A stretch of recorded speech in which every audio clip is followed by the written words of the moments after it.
We're starting a new series of talks, and as most of you know, we're going to be using this text, The Sword of Wisdom. I think we still have a few copies if people are interested in buying them. The text is by Chan Master Sheng. Sheng teaches in Taiwan and also in New York, and he's written a number of books. And we picked this one. I think it doesn't really matter which of his books we pick. They're all very good. This book is based on the Song of Enlightenment, the Sutra, the Song of Enlightenment, which was written about 2,000 years ago. And what I would recommend is that for next month, if people would read the foreword, which is a little about Master Shen Yen, and then read the introduction, which is a historical introduction about the Sutra, the Song of Enlightenment. And I'm not going to talk about that tonight. I'd like to talk about the first chapter. Then the Song of Enlightenment itself is at the very beginning of the book on page 19 through 31. It's fairly long, and the book goes through the sutra a few sentences at a time, about a paragraph at a time. So we'll go through the book about one or two chapters at a time. So if you would read ahead, like tonight I'll be talking about the first chapter, so if for next time you'd read the introduction and the first chapter and the second chapter, and really think about it during the month, then you'll be ready ahead of time for the next talk. Don't necessarily think of questions. Sometimes when you read a book like this, the mind gets going. It's one of the disadvantages of using a text for talks. The advantage is that the text kind of structures the talks and helps us move through something in a simple, straightforward way. The disadvantage is that when you're reading a text, your mind tends to get going. So try not to generate questions from the text, kind of intellectual questions about the text, but really let it sink in, both the Song of Enlightenment and what Shen Yen is saying. Let it sink in and try to practice it. If there are words that kind of stand out or phrases that kind of stand out, try to practice with them, absorb them, and use them. The first chapter is called Non-Opposition. And he starts with the first paragraph of the Song of Enlightenment. Have you not seen the idle man of Tao, or we could say the man of the way?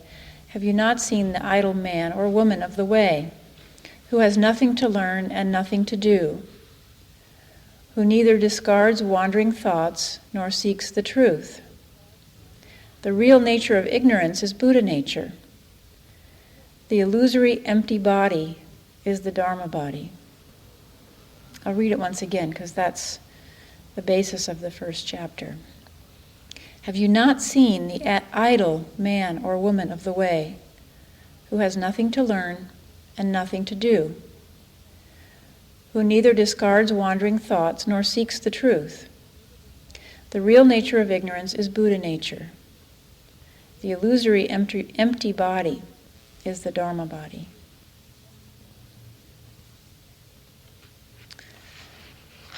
One of the key phrases in Shen Yen's commentary in the first chapter, he's talking from this text as they're doing retreats. So each night he gives a talk on a different paragraph, and so it has that structure, but it doesn't matter. You don't have to be doing retreat to use this text, although it could be used during a retreat. On page 36, he says, during retreat, I advise participants not to try to get rid of anything, oppose anything, or seek anything. Agreeing with me is easy, but accepting my advice and putting it to practice is difficult. Some of you may feel it is impossible to stop seeking and repressing things. Nonetheless, you must try.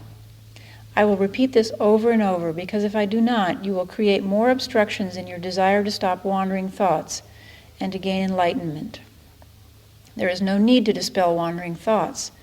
Deluded thoughts stem from ignorance, and the essential nature of ignorance is not separate from Buddha nature. So during retreat, I advise participants not to try to get rid of anything, oppose anything, or seek anything. I wanted to talk about that just for a minute. That's kind of a hard idea, not to get rid of anything, oppose anything, or seek anything. And I want to talk about that related to practice right now, not particularly related to the outside world, although we'll talk about that too. In a way, these three concepts, not to try to get rid of anything, not to try to oppose anything, or not to try to seek anything, correspond to the three poisons: greed, anger, and ignorance. So not to try to get rid of anything, in a way, corresponds to greed. We're greedy in our desire to get rid of our delusion, in our desire to get rid of our suffering. When we practice in our desire to get rid of our thoughts, our emotions, we try to squish them down. But it's interesting, if you've sat retreats, I think you realize after a while that the first couple of days when you're trying all of these things, trying to quiet the mind, trying to quiet the body, trying to squish thoughts, trying to clear the mind, it really doesn't matter in a way what goes on those first couple of days in a retreat. The practice has its own rhythm and takes over. And all of the stuff that we do is extra. In a way, it kind of entertains us for the first couple of days until the practice takes over. And it happens naturally. And it's okay, whatever we want to do the first couple of days, or tonight on Thursday night, the first sitting. That's fine. But in a way, the more we push something away, or the more we grab something and pull it towards us, trying to get rid of something, trying to get rid of the thoughts that we sit down with on a Thursday night, try to get rid of the pain that we might bring on a Thursday night to sitting. The more we try to push it away, in a way, the stronger it gets. As we've talked about a lot before, the best way to sit is to just let things settle naturally, rather than trying to do things. Now we have all of these little tricks that we've talked about before, like counting the breath, that helps the mind settle and kind of keeps us occupied while the mind is settling. That's fine. But not to think that that's really doing anything, that that's really accomplishing anything. That if we can count to 10, that that's really getting somewhere in the practice. It's really just a kind of a trick to bide our time while the practice takes over and lets the mind settle down. I have all the same problems that all of you do when I first come and sit down on a Thursday night or at the beginning of a retreat. I come directly here from work. My mind is just full of all the things that have happened during the day, all of my concerns, all of my worries, and I'm also often tired because I haven't had enough sleep. And so for the first period, I'm doing the same things that you all are doing. There's nothing different about what a teacher is doing, except the teacher maybe has learned through practice to be patient with the process and just let it happen. And through practice, the process gets more efficient sometimes too, easier to do. So for the first period, if I really worried about how am I sitting well, I would think this is useless, this is ridiculous, this first period is totally wasted. I don't get anywhere until the second period. That's what the mind has to say about sitting sometimes. This is not good sitting. This is wasted. But that's not really what's happening in sitting. Just the fact that we are sitting down is wonderful practice. So much is going on that we don't know and we don't perceive. We shouldn't judge it. The 10th precept is do not speak ill of the three treasures. When we carry on that kind of dialogue about this was a bad sitting, I didn't sit well, my mind was too busy, I'm not practicing well. That's speaking ill of the three treasures. It's speaking ill of the Buddha body, of practice itself. Just let it be.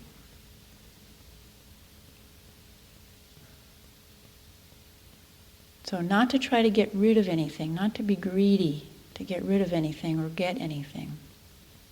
So what's the opposite of that? When Sheng says, don't try to get rid of anything. Just let it happen. We talk about letting go. It sort of seems like letting, when the Zen teacher says let go, that's trying to get rid of something. But the more we try, the worse we make it, the more we are interfering with the process. So letting go means letting go in that easy sense. And just sitting, letting go of all the judgments. Yes, I had a thought. Yes, I had an emotion. Yes, I started to fall asleep. And just let it happen. Let go of all the extra stuff that we call the head on top of our own.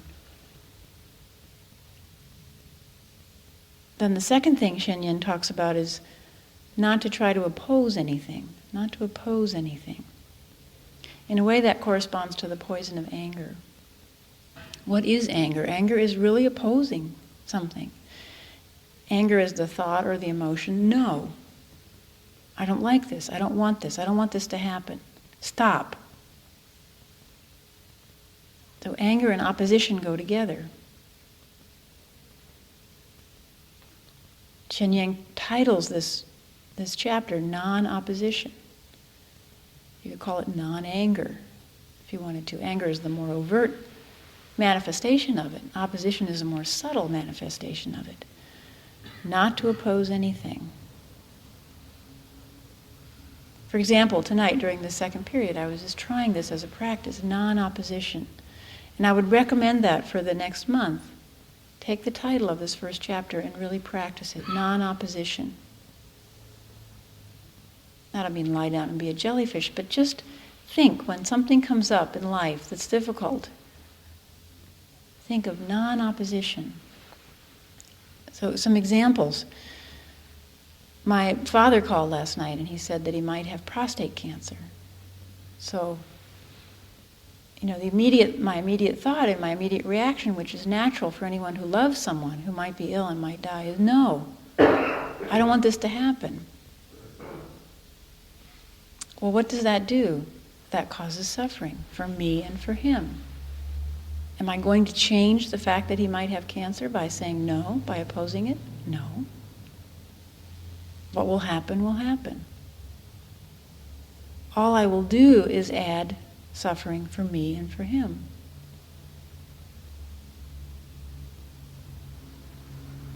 Sheng talks about the difference between pain and suffering. Pain is just plain pain. Suffering is what we add on top of that. So pain might be, in this case, old age. My father's in his mid-70s. He's had quadruple bypass. He's had 4 hernia operations. He's had 2 hip operations. Every time he seems to bounce back. But his body is falling apart. So plain pain, as the Buddha described it, the first noble truth, pain, suffering. What is that suffering? The first aspect of suffering is ordinary pain. Old age, your body falling apart, mind falling apart, disease, cancer, and death. Then the second type of suffering that the Buddha talked about was suffering because of change. So when I see my dad getting old, instead of just saying, my dad is getting old and I'm getting old, on top of that comes suffering. I don't want my dad to get old. I don't want to get old. I don't want to hurt. I don't want my body to fall apart. I don't want my mind to fall apart. So what does that do? That adds suffering on top of the simple fact of getting old. I don't want to not have a dad. I'm too young not to have a dad. I want my dad. Does that change what's going to happen? No. It's just my reaction to what's happening. Does that mean my reaction's bad? No. It's just a reaction. So suffering because of change. Because I want my dad to be young, I want my dad to be healthy, I want my dad to have a healthy mind. I want me to be young, I want me to be healthy, I want me to have a healthy mind.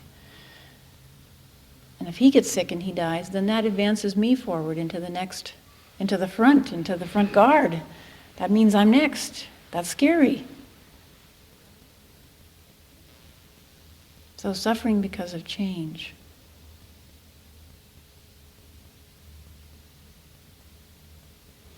And that's an obvious form of it.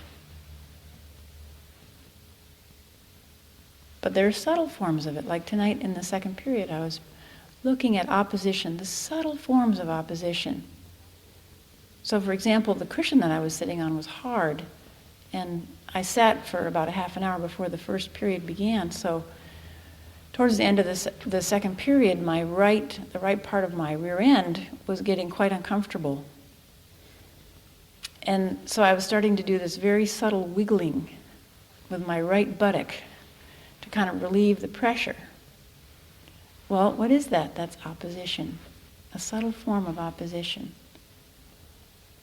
So then when I noticed it, because I didn't even notice I was doing it, when I noticed it, I stopped and just sat with, what is that sensation? That sensation of pressure. And just opened up to it. The opposite of opposition, opening up. What is that sensation?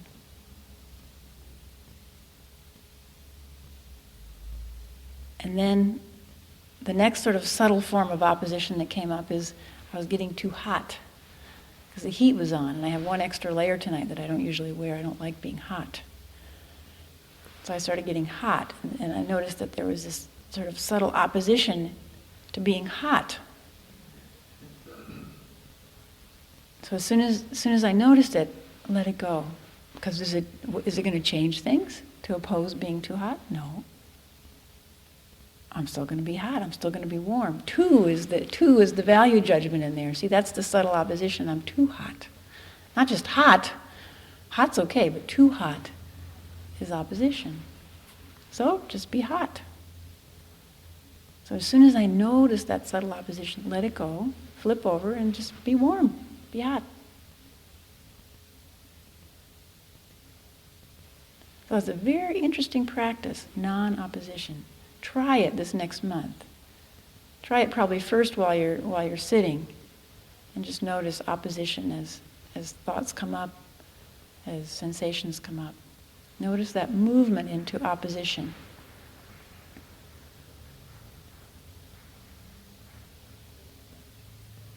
We think, well, in daily life I have to oppose things.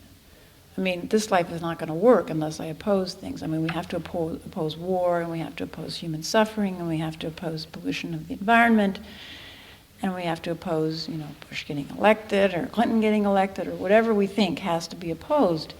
We have lots of ideas and opinions about how things should be.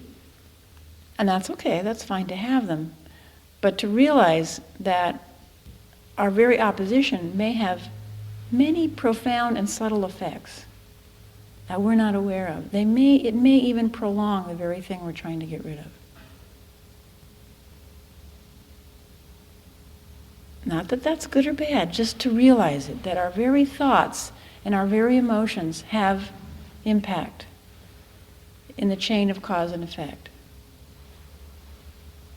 And that we don't know the outcome. For example, I was telling Lauren that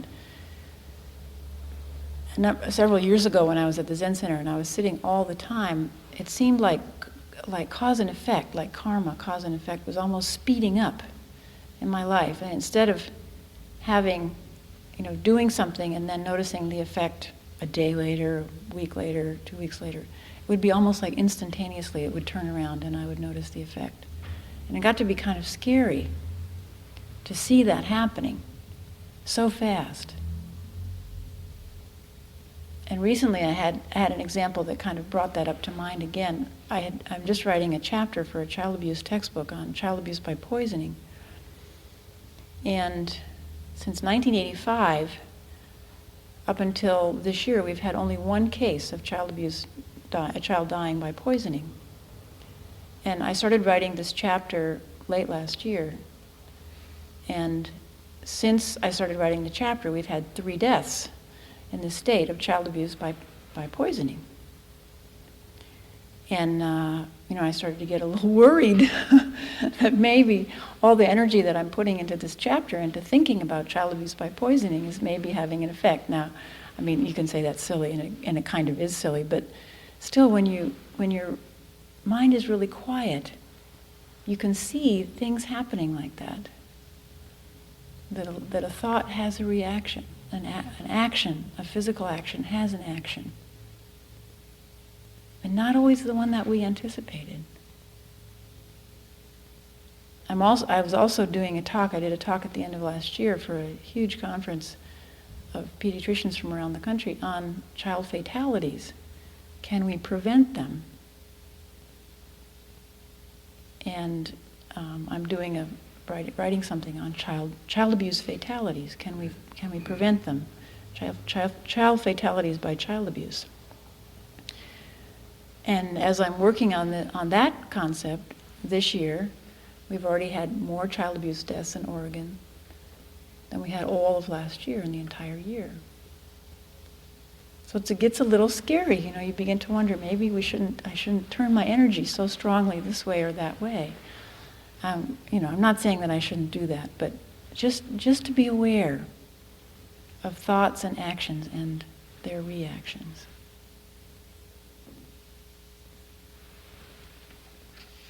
So non-opposition, not to oppose anything, not to get rid of anything, not to seek anything.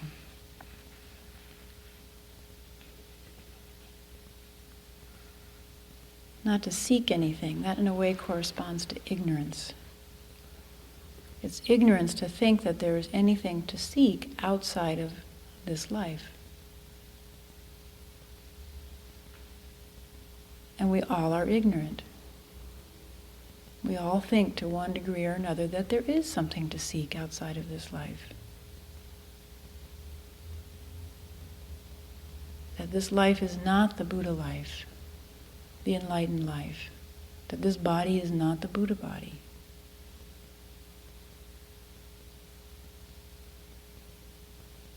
And you say, well, we are seeking something. Obviously, we wouldn't be here sitting if we weren't seeking something. What we're seeking is to see through the cloud that surrounds being able to see clearly that our life is Buddha life. That the pain in the right side of my rear end is the Buddha body. That being too hot is enlightened nature.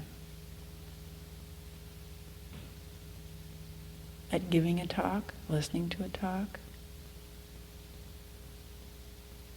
hearing the heaters go bonk, bonk, bonk, is the life of the Buddha. There's nothing to seek outside of it. There's nothing to oppose if it's all the life of the Buddha. If we do oppose, we're denying the life of the Buddha. If we do seek outside of it, we're denying that this is the life of the Buddha.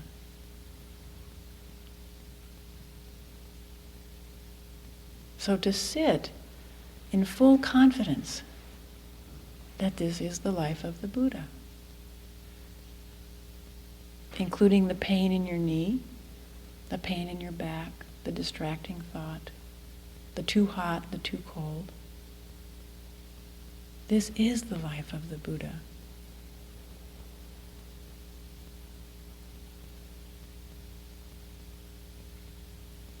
Nothing to seek.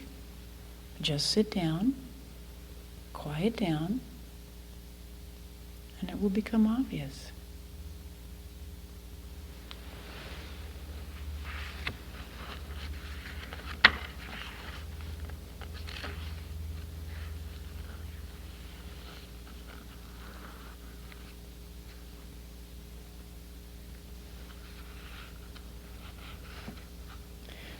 We may speak as a matter of convention of leaving ignorance and gaining enlightenment, But when one is truly enlightened, one realizes that ignorance and Buddha nature are one and the same. If ignorance and Buddha nature truly existed as permanent separate realms, then an ignorant person would never discover his Buddha nature. He would remain ignorant and would be unable to attain enlightenment. But this is not the case. Ignorance and Buddha nature are not separate.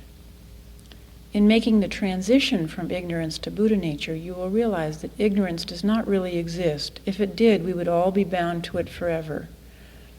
Anyone practicing who understands this principle will not strive to get rid of ignorance or seek after Buddha nature, because they are the same. Nothing to oppose, nothing to get rid of, nothing to seek. When you practice and your body tires and your mind fills with turmoil and vexation, it is easy to start struggling with yourself. If you oppose weariness and vexation, then you will only become more tired and create more vexations. You will lose heart. For example, tonight when I was opposing the heat, I was just getting hotter. And as soon as I withdrew that resistance and just let it be, I was comfortable. Warm, but comfortable.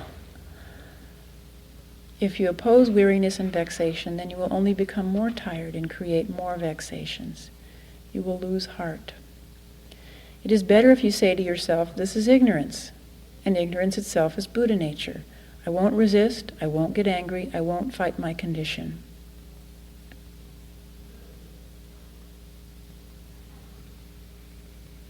If what you experience is Buddha nature, then what is there to hate or fight? But when you sit, you will suffer pains, fatigue, and wandering thoughts. While you are suffering, it will be hard to believe the things I say.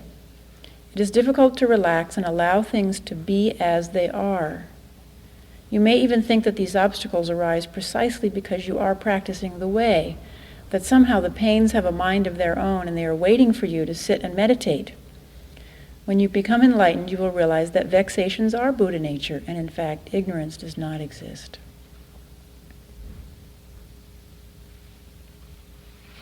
It is difficult to relax and allow things to be as they are. That's exactly what our practice is. To relax the body and relax the mind and allow things to be as they are. They are as they are, but we're continually opposing that. Eliminate the opposition, and what's really there becomes obvious. During the course of your practice, you will suffer pains of many kinds.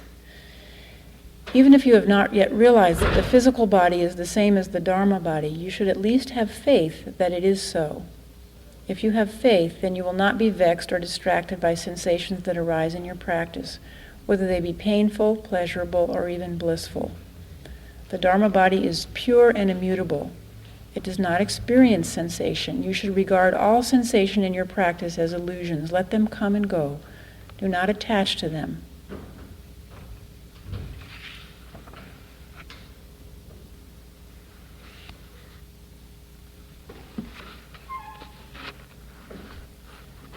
I don't want to talk about this too much tonight, but I just want to remind you, because we'll be talking about it as we go through this book, of the cycle of samsara and the 5 skandhas. It's a really important Buddhist concept, and when Lauren and I were doing the workshop that we did back at the Zen Mountain Monastery, I went back through the text that we used a couple of years ago, what the Buddha taught, and looked again at that principle of the 5 skandhas and the cycle of samsara. And it's a very interesting concept, and the Buddha was amazingly wise 2,500 years ago. It's called conditioned existence, and I had never really realized that conditioned means conditioned in the sense of Pavlovian conditioning. And the way the Buddha outlines conditioned existence in the cycle of samsara is that first and fundamentally we have form. And under form is included physical form, like the ears, the actual ears, the physical eyes, the physical nose, the physical mouth, the physical body, and the physical mind. That's the hardest part for us to grasp. that the physical mind, in the Buddhist way of thinking, is just an organ, a physical organ like the ears.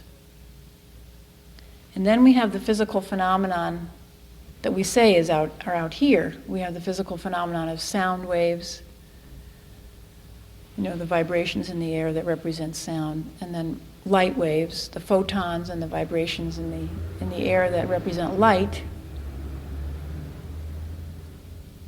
and then the molecules that represent odor and taste, that physical phenomenon. And then the hardest one again to grasp is thought as a physical phenomenon, as an electrical phenomenon in the brain, electrical chemical phenomenon happening somewhere in the place we call the brain. I mean, who knows? It could be happening outside. I think a neat way to think about it is kind of take thought out of here, out of this little compartment, and think of thought like radio waves. All around us right now are zillions of waves in the air. There's radio waves, there's TV waves, there's microwaves. If you could make them visible, the air is just like bzzz, alive with it. So think of thought the same way. The air is just alive with bzzz, thought. And what the brain is like a receiver, like a radio receiver, and it can pick up some of that. And it just sort of wanders through, like ring, ring, sort of like the radio in different channels and the TV in different channels. That's the way the Buddha conceived of the mind. It's just like there's an eye, a physical organ, the eye, and then there are these light waves. And when you impact the two on each other, you can get sensation, the sensation of light. And you have sound waves that are, and they impinge on this physical organ, the ear, and you can get the sensation, sound. And the same with thought, that there's this physical phenomenon called thought, whether you want to think of it as out here or in here. And when it happens and impinges on the organ we call the brain, you get the sensation of thought. Now, before you started practice, you never would have thought of the sensation of thought. But when you sit down and practice, you have that actual sensation of a thought. You never had that sensation before of a thought arising and through and disappearing. Just like the sensation of light, the sensation of sound. We Westerners are so caught up in thought is me that it's very hard to separate out and think of the brain as an organ like the eye and thought as a light wave or a sound wave. So we're going to work with that some more in the next few months. So we've got the physical form, that's the eyes, the ears, the nose, and so on, and the physical phenomenon of sound waves, light waves, thought waves. And you put the two together and you get sensation. But sensation has no awareness. It's just the two things impinging on each other. The next step is awareness. Light, sound, smell, taste, thought. And that's really what's happening when we're sitting. We're sitting often in just awareness of light, sound, smell, touch, taste, thought. Thought, thought, thought, thought, thought, thought, thought, light, sound, thought, thought, thought, smell. Thought, thought, thought, thought, smell. And so on. That's what a lot of our sitting is about. It's just sensation. Then the next step is movement. The simplest way to think of it is aversion, desire and aversion. So there's sensation like smell, but then the next step is, ooh, I like that smell. Let me smell it some more. Or, ew, what a terrible smell. Ugh. There's a movement towards and away. And in the Buddhist way of thinking, that's the first step at which cause and effect enters, when there's actually movement towards or away something. So with pure form, with pure sensation, with pure perception, there's no cause and effect, nothing happening except the phenomenon themselves, but no reaction. It's at that next step of movement towards or movement away that we start to get cause and effect and set that chain in cycle and going and going and going and going forever and ever. So we have a thought, and the thought arises and goes through, and we perceive it, and then we think, ooh, I like that thought. Let me think about that some more. Oh, that's nice. Oh yeah, that would be nice. So that's the point at which there's movement towards or away, like, ooh, that's horrible to think of. I don't want to think about that. That's disgusting. And move away from it. So that's the point at which there's movement. And then what happens is, the next step is the concept of self. And it's like a conditioned phenomenon. You know, like in the Pavlovian conditioning, you give the dog food and you ring a bell every time. And pretty soon when you ring the bell, the dog salivates. And what happens in this Buddhist conditioned existence is over and over and over again we have form, light waves, sound waves, etc. Sensation, perception, reaction. Form, sensation, perception, reaction. Form, sensation, perception, reaction. And pretty soon out of that comes this idea of I am a person who likes the smell of roses, who doesn't like the smell of garbage, who likes to plan for the future, who doesn't like to think about the bad things in the past. So this keeps happening over and over and over again as we're growing up from infancy, and it keeps conditioning this idea of self. So pretty soon, all you have to have is the bell rings and you salivate. That is, a thought happens and you think, I am. I think, therefore I am. That's it. I think, therefore I am. I see, therefore I am. I hear, therefore I am. I love, therefore I am. I dislike, therefore I am. And this just keeps happening over and over and over again, making the idea of self stronger and stronger and stronger and stronger. And then usually there comes a point in our lives when we say, this is disgusting. I hate this. This is making me miserable. This idea of who I am. And then we come to practice. And what we do in practice is sort of go backwards on that wheel. So we sit down and we quiet our body, because the body's the same thing. I am the person with the hurting knee. I am the person with the hurting right butt. I am the person with the sore throat. I am the person with the allergies. I am the person with the curly hair. I am the person with straight hair. I am the person. So we sit the body down and quiet the body down, so it's not giving us these constant messages, the ringing of the bell, ding, ding, ding, ding, ding, ding, ding. I am, I am, I am, I am, I am. We sit down, we quiet down the body messages, and then we quiet down the mind messages. So we stop at that level of action. And sure, while we're sitting, we have aversion and desire and aversion and desire. Pretty soon that quiets down. We sort of move back up the cycle to the level of just plain perception, just plain awareness. Now it's very tempting to want to stay in that place all the time. Once we touch it, pure awareness, it's like, oh, this is so wonderful.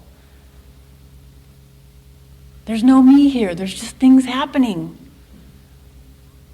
It is such a relief to get rid of that body and mind that we drag around, that concept of who we are, that we drag around after us like a corpse.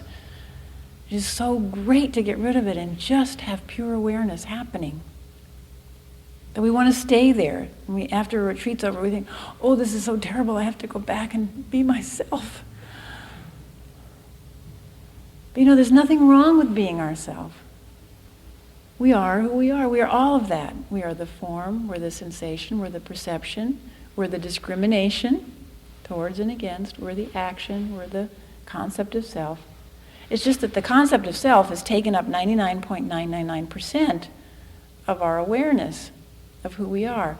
When we sit, kind of let that go and see the other aspects of who we are. Form, sensation, perception, discrimination, thought, so on. So for a while when we're sitting, we kind of reverse the cycle and spin it in the opposite direction. We begin to unravel that conditioning. So every thought doesn't make us automatically assume I am. Every sensation doesn't automatically make us assume I am. And the concept of self gets looser, and as it gets looser, it gets bigger and bigger and bigger and bigger. To accommodate all of that, not just accommodate it. Accommodate it means there's someone accommodating it. But it just gets larger and larger and larger. The boundaries drop. So that's what's happening in our practice. And if you want to, go back and read that chapter in What the Buddha Taught. Look at it again with that kind of that point of view of conditioning. Of being conditioned into thinking we are something. Because that's fundamental to our suffering. And Sheng talks about it in the second chapter. Okay, so for this month, read the first and second chapters in the Sword of Wisdom. And maybe go back if you have What the Buddha Taught, or you can borrow it, and read the chapter on conditioned existence. And practice non-opposition. Okay, thank you.